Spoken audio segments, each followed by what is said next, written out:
Vous souvenez-vous, quand Astralis bannit ses frères, il retira leur pouvoir divin. Après les avoir retirés, il fallut les contenir, car ils étaient incontrôlables.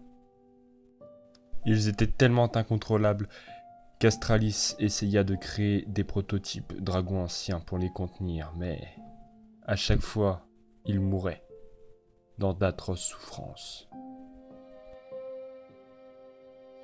Mais un jour, il réussit à créer un dragon ancien minuscule du nom de Dalamadur. Il enferma les pouvoirs de Pyrodès et Terra en lui, et l'envoya dans le monde des humains, pour les cacher.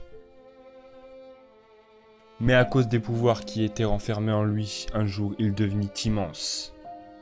C'est alors qu'il décida de se réfugier dans les montagnes aux 1000 lames pour vivre correctement, et avoir un écosystème favorable à son développement. Il est le dragon gardien des pouvoirs des dragons déchus. Et si par malheur un jour il devait être tué, nul ne saurait ce qui pourrait arriver à ce monde.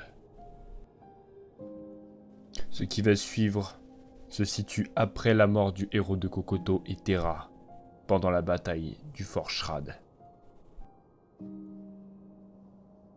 La guilde de Valabar constata qu'il se passait quelque chose d'anormal dans les montagnes aux 1000 lames. Ils décidèrent d'envoyer quelques chasseurs non expérimentés pour faire un rapport de la zone. Et c'est ébahis qui trouvèrent la créature endormie. Les chasseurs rentrèrent au village d'urgence et consultèrent les archives. Ils constatèrent que le dragon était inconnu. Le conseil des anciens, une fois réuni, ils décidèrent qu'il fallait exterminer la menace potentielle pour le village et pour le monde. Nul ne le savait. C'est alors que des chasseurs se mirent en route pour les montagnes aux 1000 lames.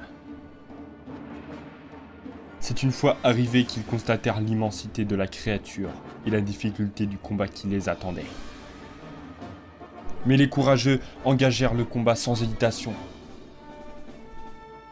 Le combat durant des heures, les chasseurs commençaient à être exténués. C'est alors que la créature acheva un des chasseurs qui était faible. Ce fut une erreur pour le dragon. Un chasseur arriva et lui infligea un coup mortel au niveau du crâne. Le dragon était mort. Enfin, il croyait. Les courageux chasseurs, pleurant leur mort et soignant leurs blessures, étaient fiers de leur triomphe face au Dalamadur. Mais, soudainement, la créature se releva, comme revenu des enfers. Son corps était devenu chaud. La peau de son corps était en train de tomber. Le Dalamadur était en train de muer et de prendre une forme nouvelle.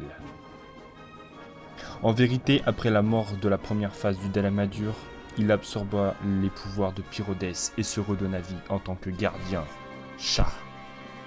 Son nom est maintenant le Dalamadur Shah, le Dalamadur des enfers. C'est d'un seul souffle destructeur que le Dalamadur Shah éradiqua tous les chasseurs qui s'opposaient à lui. Il était devenu invincible.